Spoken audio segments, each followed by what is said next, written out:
In April 1975, a gang of top criminals entered the Bank of America in London's exclusive Mayfair, dressed as smart businessmen. They raided the bank's safety deposit boxes and stole an astonishing £8 million worth of cash, jewels and high-value items. Anything in excess of £1 million in those days, hell of a lot of money. Hell of a lot of money. Well, once a robbery produces a tremendous amount of headlines, there is a great deal of demand from the bosses at the Met to ensure that the robbers are caught. It was just a race to get to the criminals who may well have done this robbery.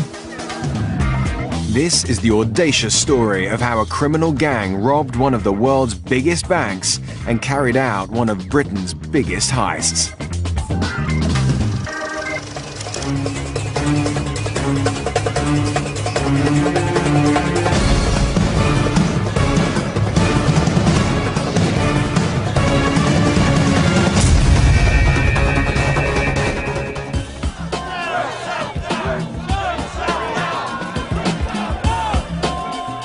Whereabouts on the A40 and which river? Like I said, start from the beginning. Who did you meet? Where did you meet them? How did you get involved? Oh, I don't know. And don't mess around with me, son. And don't make any mistake about this. If we do this the hard way, you're going away for 18 years.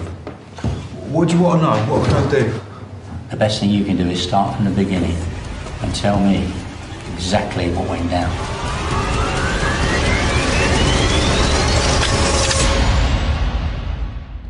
26-year-old convict Stuart Buckley was serving a 9-month prison sentence for handling stolen goods. He was a fastidious individual. He paid great attention to detail. His cell was kept immaculate. Everything had its place, and he ensured it was kept clean. He was quite a nice kid, easy to talk to, a nice sort of guy. In my book, an idiot who got a little bit overambitious.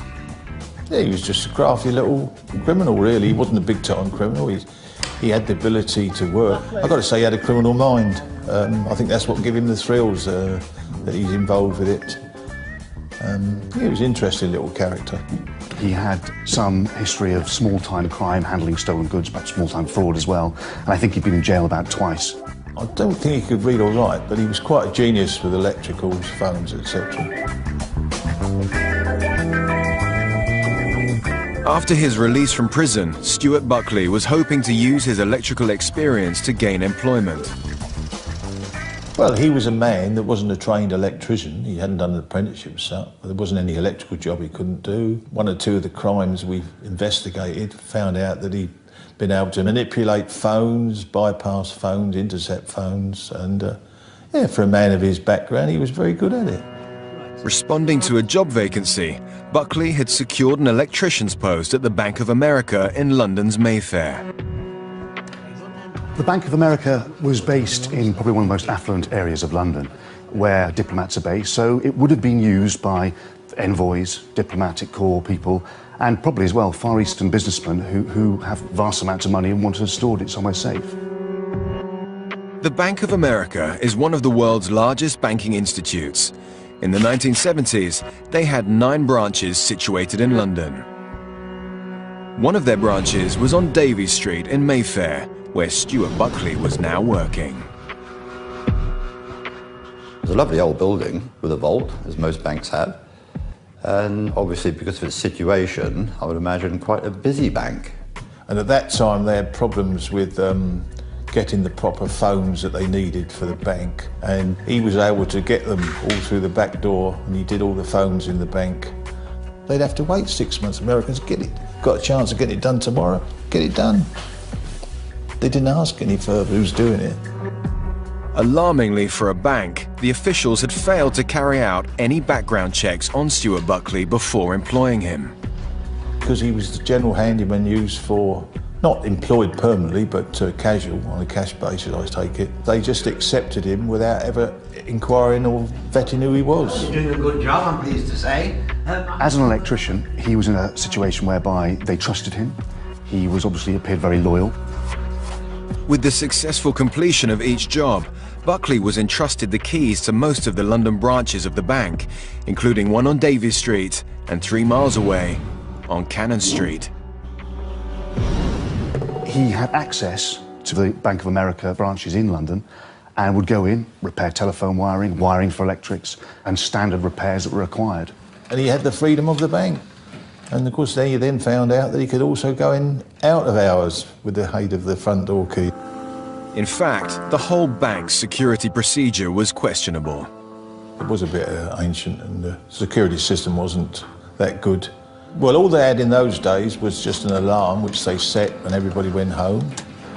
If the bank was raided, a gramophone record would be triggered that would broadcast to the police.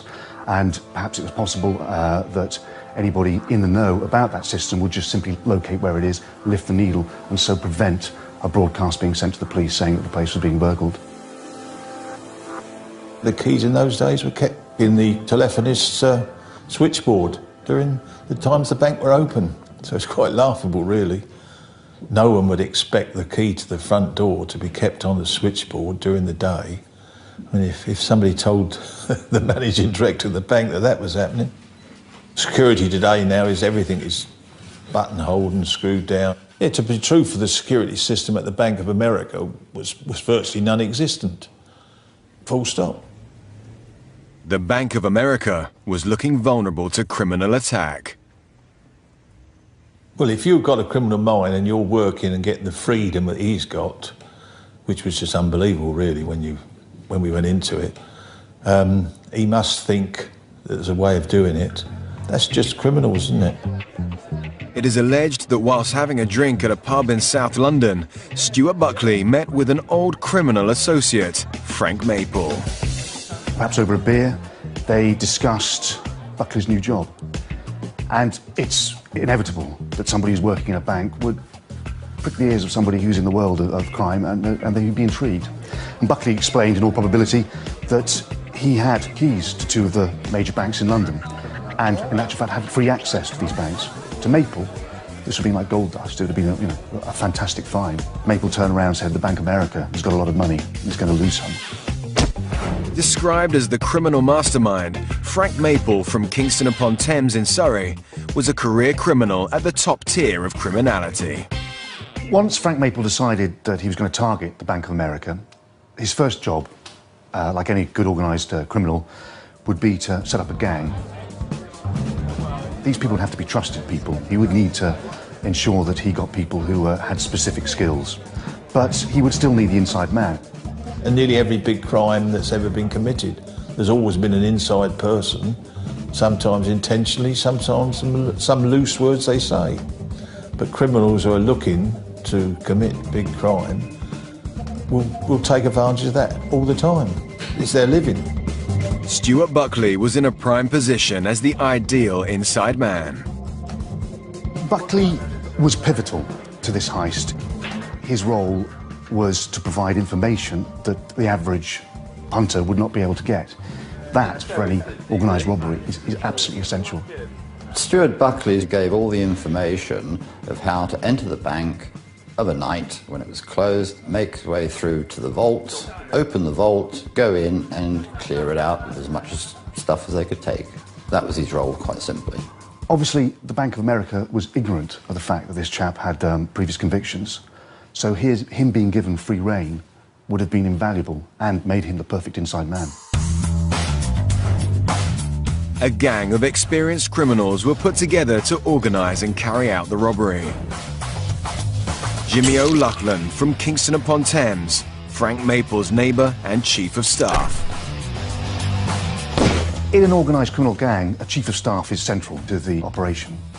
He would identify who would be required for the job and to ensure that they would be able to fit the bill and were experts in their field. I think O'Loughlin would look at it because his convictions weren't that serious, but I would think he would see his opportunity in getting himself in with this hierarchy of criminals.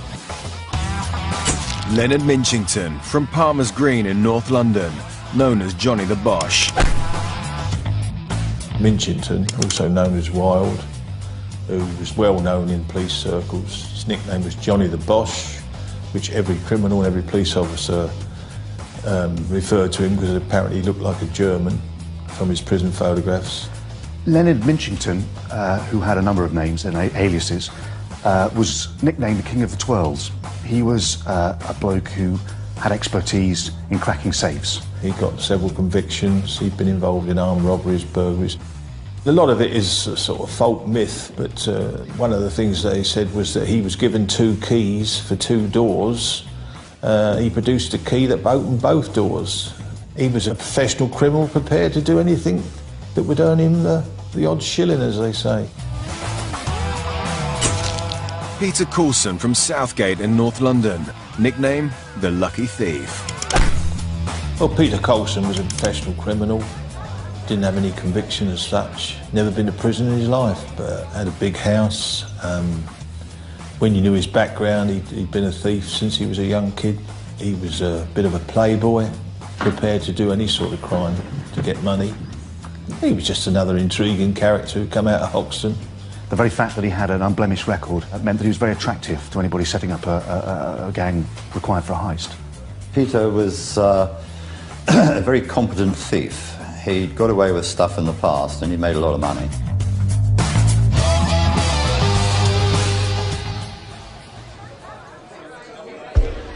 The team of criminals set about planning the Bank of America heist.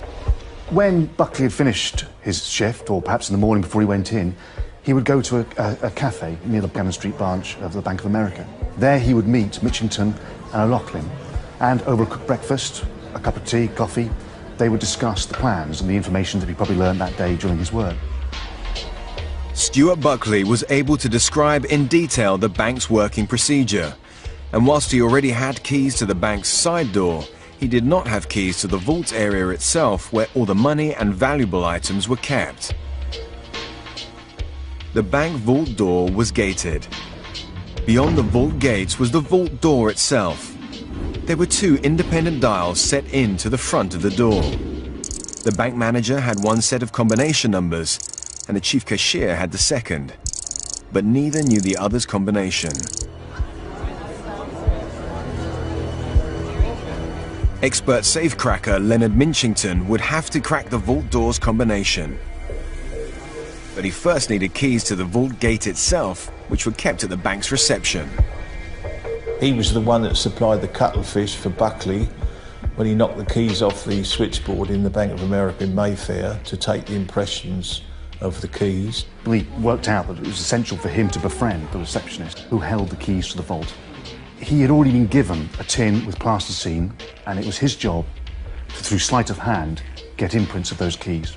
During a conversation with the receptionist, he just managed to knock the vault keys off the table, and as he bent down to pick them up, discreetly pressed both those keys into the plasticine and got a perfect copy of each key. Having successfully distracted the bank's receptionist and obtained the key's impression, the band of robbers had everything they needed. But little did they know that an underworld informant had alerted Scotland Yard's intelligence branch, C11, that they were planning a major robbery.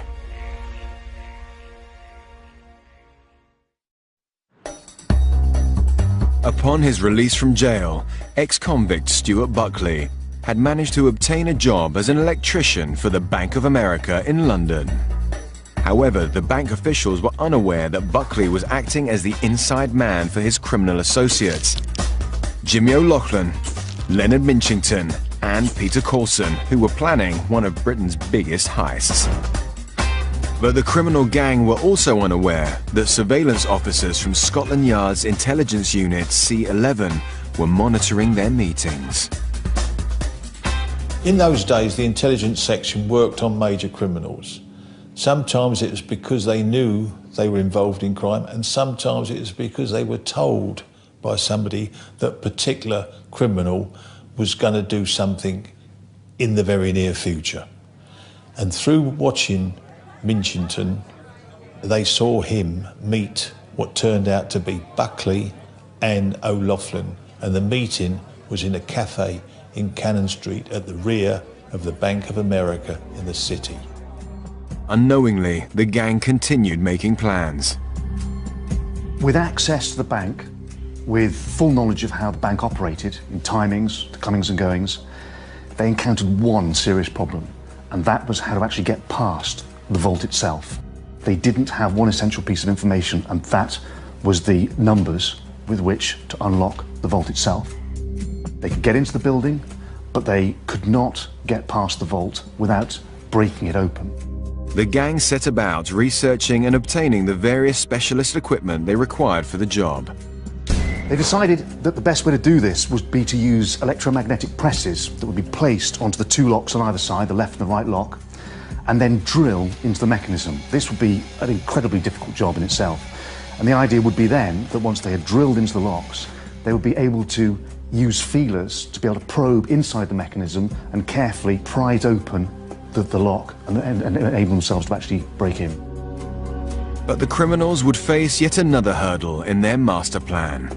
The fact that people would be in the computer room beyond the hours and during the time that they would actually be drilling or working at the vault to try and break into it posed a serious threat to this gang. It meant that they would have to have lookouts making sure that they were safe and that they were not going to be interrupted, and if they were interrupted, exactly how they would respond to it. And there, obviously, came the danger of violence. The robbers decided to hire additional help. The time was ripe for what they believed was going to be the jackpot of the century. On Friday, the 25th of October, 1974, at 6 p.m., the bank officials locked the vault and closed business for the day. With excitement and anticipation, the robbers entered the Bank of America on Davies Street in Mayfair. With an operation like this, inevitably, there is a window of opportunity to be able to carry out the raid. They know when they can go in to begin, and they know roughly when the security guards are going to be returning, and they have to leave before then. The alarm was quickly disabled.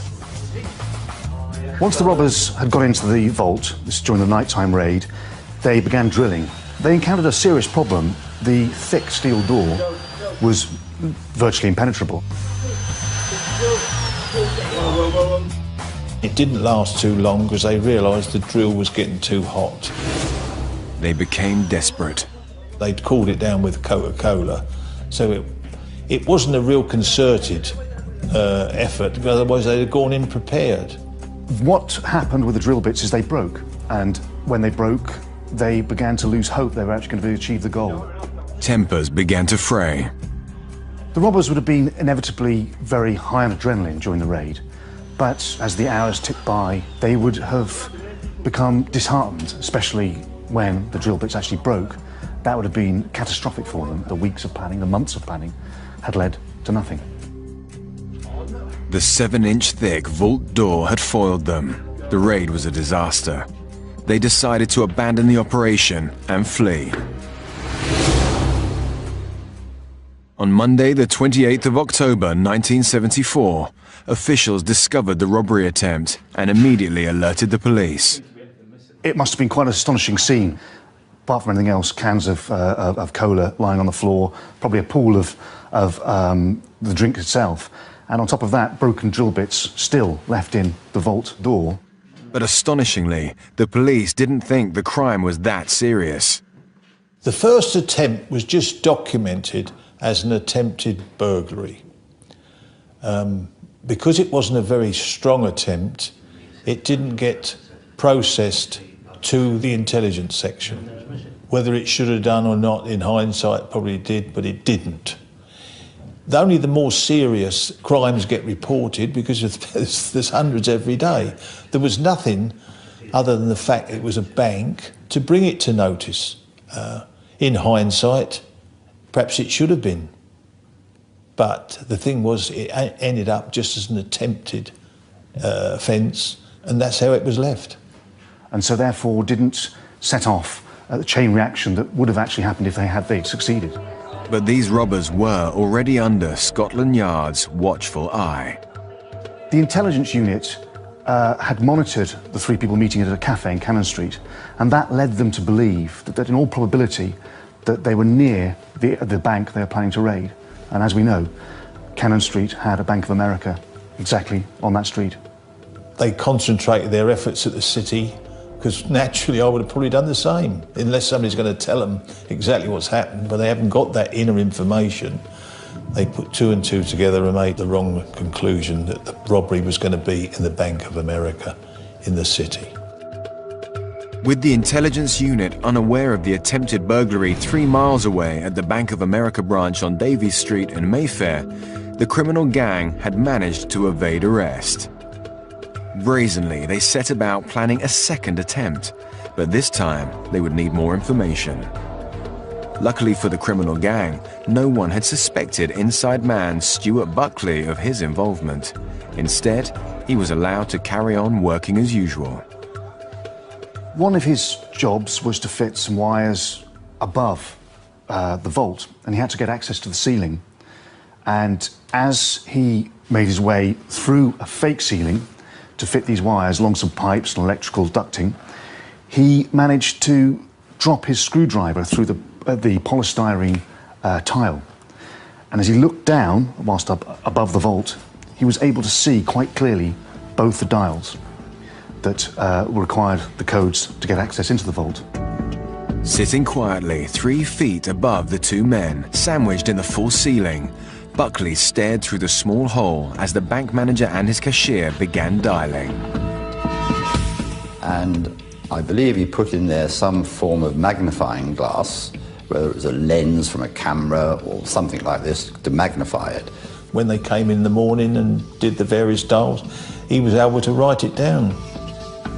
As he watched, the locks were released and the door was winched open. It must have been an incredible find for Buckley to be in a position, concealed from anybody else in the vault, looking down on the actual locks themselves and being able to see how the codes would be input. It must, I mean, you know, for any criminal, that must have been a fantastic moment, realising, firstly, he was hidden, and secondly, he had access to information that nobody else would be able to obtain. And he waited there till the bank closed, and he came back down, out the front door with the key he'd got, or locked it.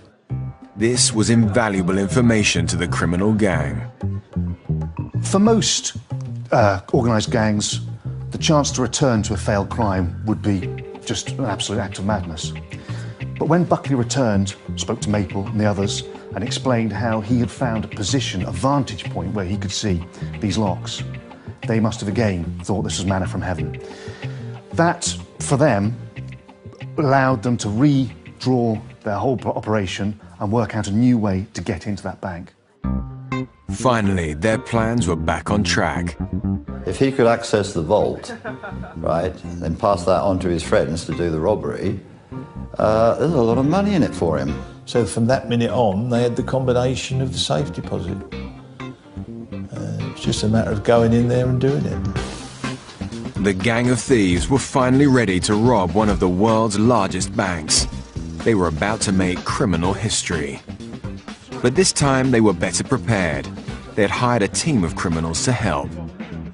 On Thursday, the 24th of April, 1975, at 6:05 p.m., 8 men, smartly dressed in business suits, entered the Bank of America in Mayfair.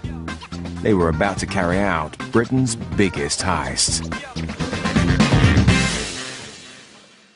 It's a posh part of the town. It's a place where businessmen, city workers and so on will be returning home. And to appear in Congress, they carried briefcases and sometime after 6 p.m. entered the building. They had about 2 to 2.5 hours before a security patrol came round to check the bank. Each member of that gang had a specific role.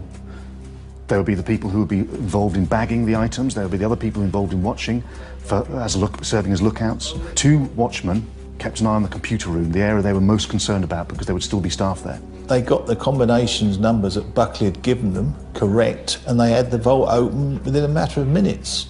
And it was a matter of how many safe deposits boxes they could get open.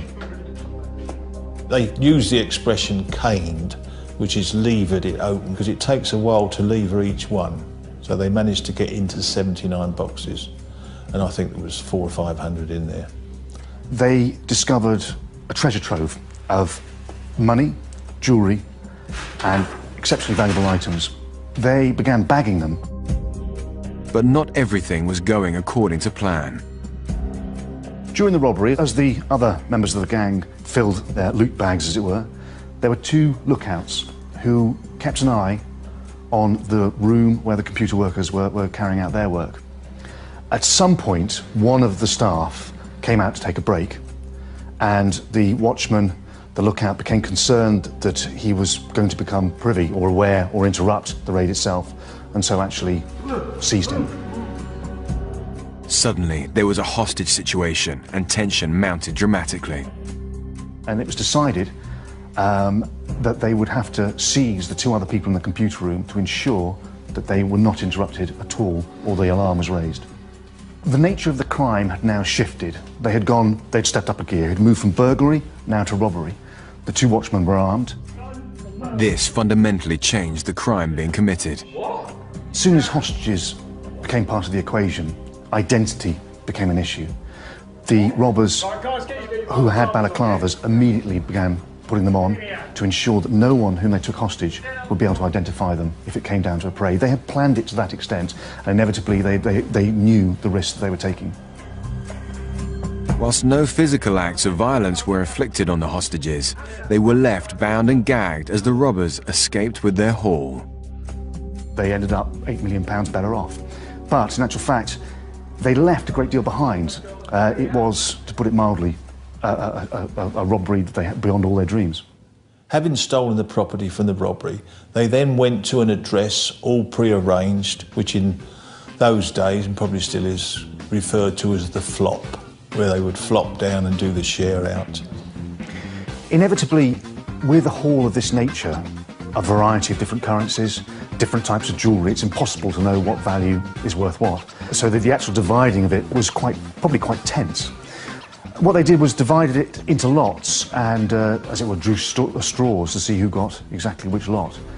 And that usually is a time when tempers can fray. Coulson, being a bit somewhat thinking he's a bit of a jeweller, he gave cash to the others for what he considered the nicer pieces of jewellery. And of course, so within a few hours of it all happening, everything's divided. Back at the bank's vault, the computer room workers remained bound and gagged. Because of the force used, the offence now became one of robbery, which carried a maximum penalty of life imprisonment.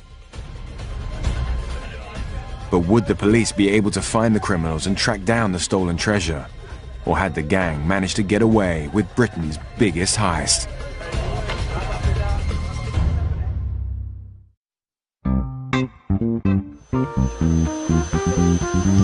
After a failed attempt to rob the Bank of America, inside man Stuart Buckley was able to return to work at the bank without any suspicion. Upon stumbling across a false ceiling directly above the vault, Buckley passed on the vault's combination numbers to his criminal cohorts. The robbers returned to the Bank of America for a second time and successfully entered the vault. They raided over 70 safety deposit boxes before they feared their discovery by 3 computer room workers, whom they grabbed and left bound and gagged as they made off with £8 million worth of cash and jewels. When a security guard discovered the workers, he quickly raised the alarm. What the hell's going on in here? News of the heist was soon making the headlines. This robbery, where £8 million was taken, was the biggest at that time. It would have generated a tremendous amount of publicity. Papers would have been all over it, and the television would have covered it to a great extent.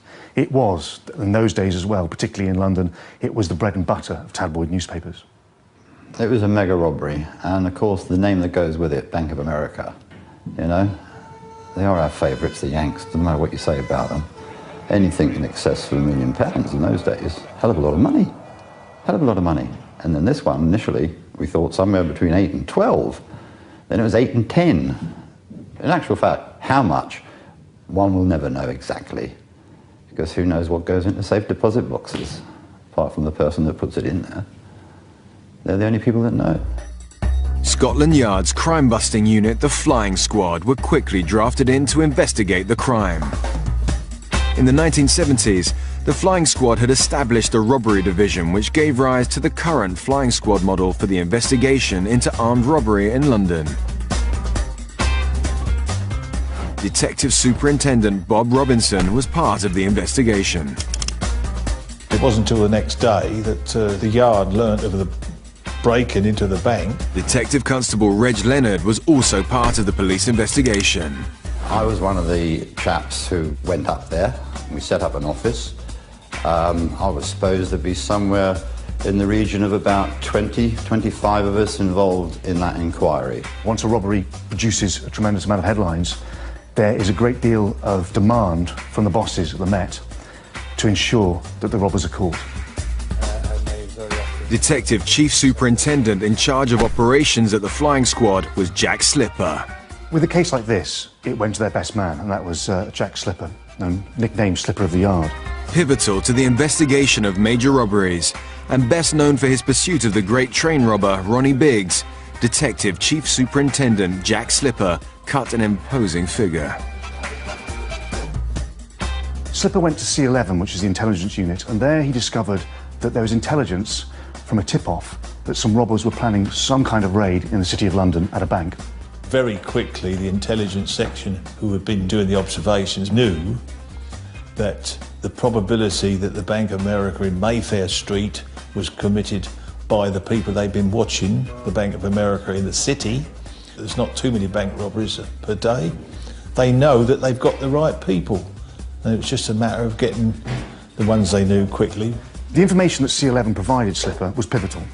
It gave 3 names, 3 addresses, and from that information they were able to work out who they mixed with, where they met, where they had drinks, and who were their friends. Jack Slipper quickly deployed the arrest phase.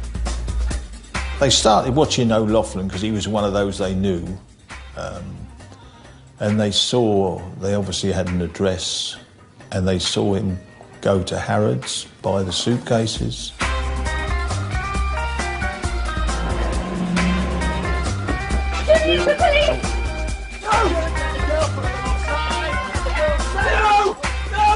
And when they arrested him, they found in that bag a stash full of money and jewellery and other items that had been seized from the bank. You're nicked, son! The police quickly identified Stuart Buckley's role in the heist. The information they got from the intelligence unit was that Buckley was one of those seen at the cafe. This immediately flagged him up as the inside man. It meant that they now had the ringleaders of the gang, and they were able to start picking them up.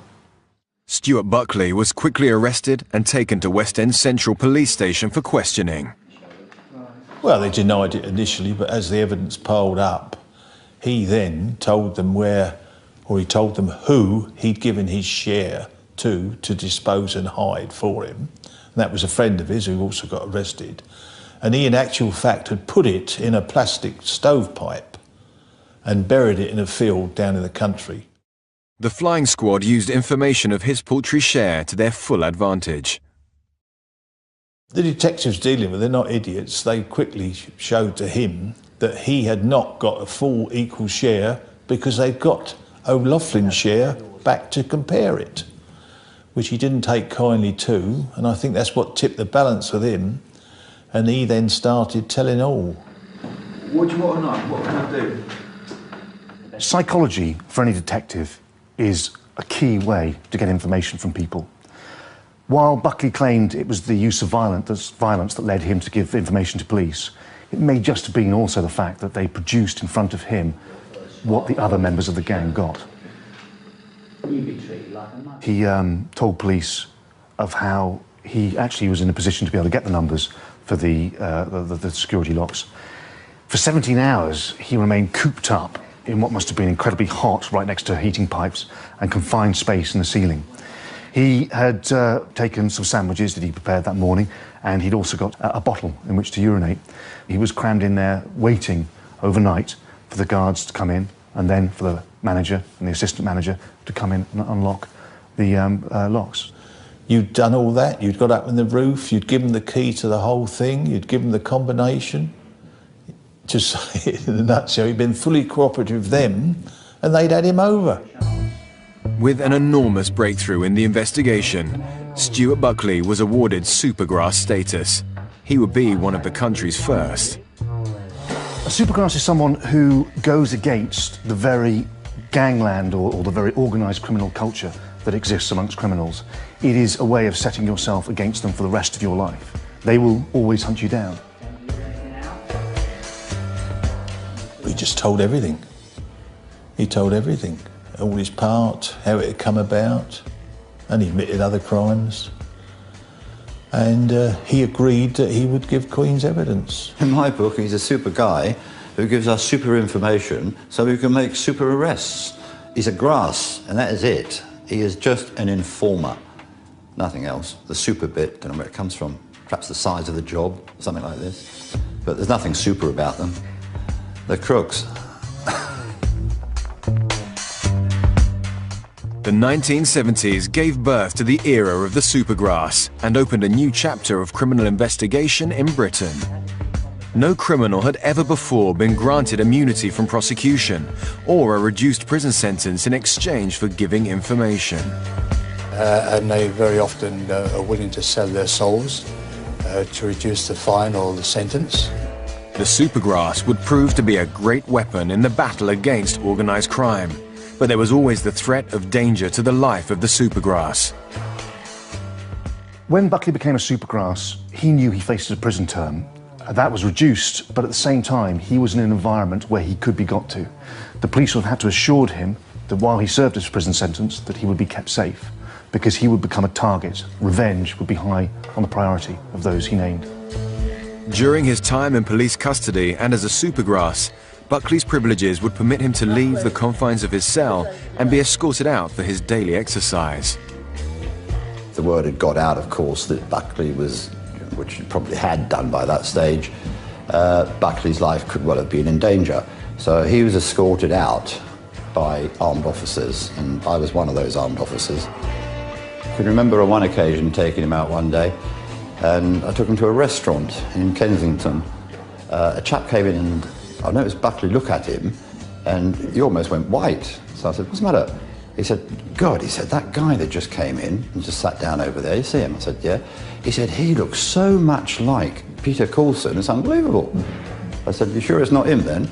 So he said, no, he said, "It's not him." He said, "God," he said, "just made me jump for a little while." He said, "Very same build, facially, it looks the same, the hair." He said, "That could have, very, very much like Peter Coulson."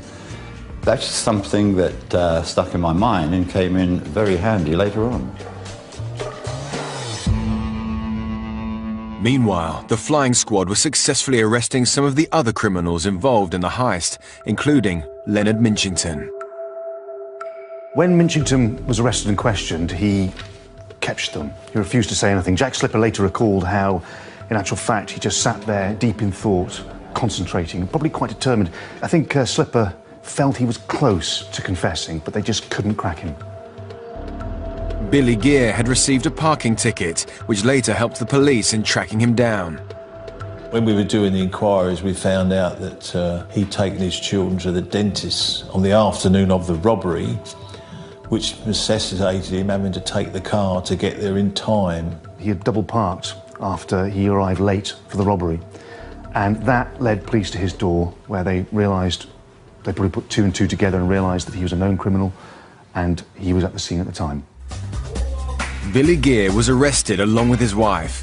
He confessed to his part in the heist and returned his share in exchange that the police released his wife, as she was never involved. As the police were desperately trying to find and arrest the few outstanding criminals, they discovered that Frank Maple, who they believed had masterminded the whole heist, had left the UK for Spain. Peter Coulson had also evaded capture. Would the flying squad be able to track him down, or would his reputation as the lucky thief remain intact?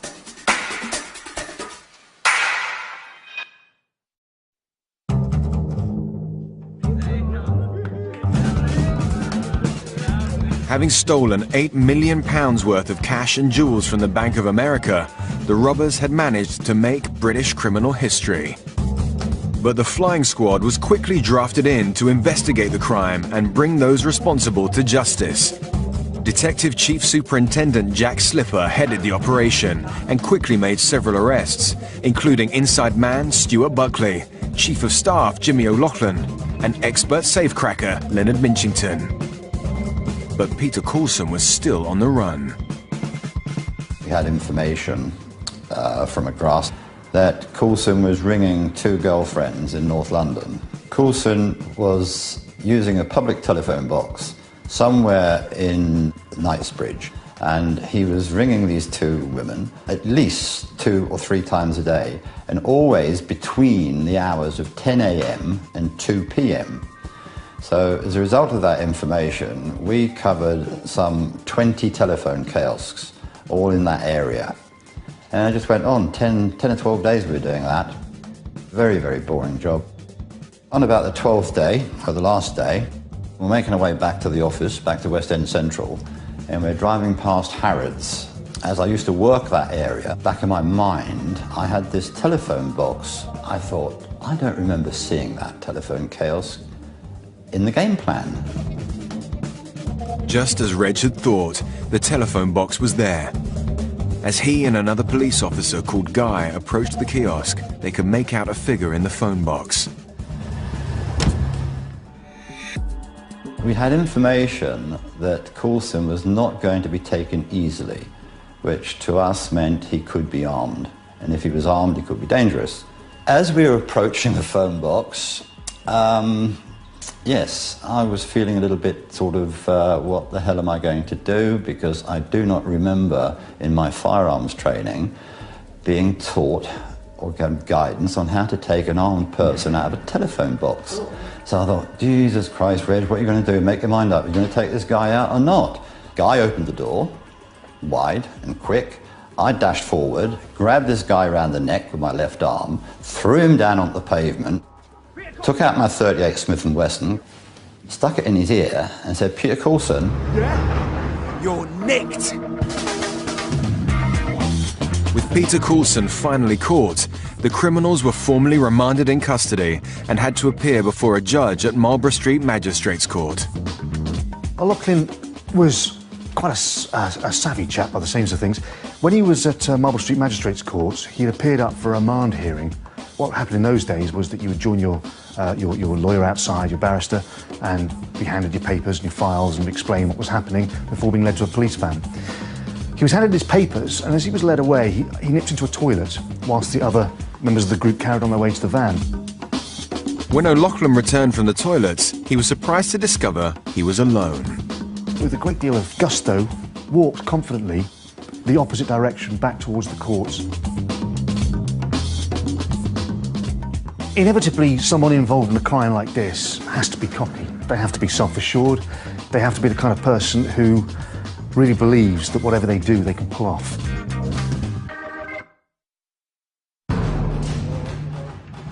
News of Jimmy O'Loughlin's escape would soon reach the British press, where rumours of police bribery were circulating.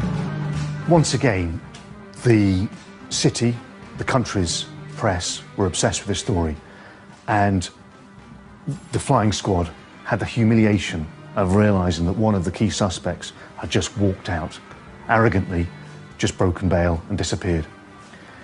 The pressure on Slipper must have been tremendous. How many times have we got to catch a villain? That little scrote O'Loughlin has escaped from court under our bloody noses. A furious Detective Chief Superintendent Jack Slipper decided that he would take matters into his own hands to find Jimmy O'Loughlin and bring him back. What he did was naturally went to the first port of call, and he went to O'Loughlin's girlfriend, who lived in South London. Janet Allen was described as a shrewd and intelligent lady. She was fiercely loyal towards her boyfriend, Jimmy O'Loughlin. Jack Slipper and Detective Chief Inspector Mick O'Leary needed to find out what she knew. He went to the flat, interviewed her, and had that nagging feeling, perhaps that second sense that good detectives had, that she wasn't telling the truth. I still don't know where he is. Now look, Janet. Jack Slipper stressed to her the importance of O'Loughlin handing himself in or facing a life on the run, neither of which was an appealing option for her. It was during their lengthy dialogue that Janet Allen let things slip. You've got to persuade him to give himself up before something really serious happens. I'll probably be able to speak to him before the weekend. Jack Slipper became more and more convinced that Jimmy O'Loughlin was not far away. They left and returned again, this time with a search warrant, and he instructed his officers to ransack the property. They went through it, room by room, turning the place upside down, but couldn't find O'Loughlin there. Jack Slipper waited patiently for his men to do a thorough search of the house. Hope we don't cause too much damage.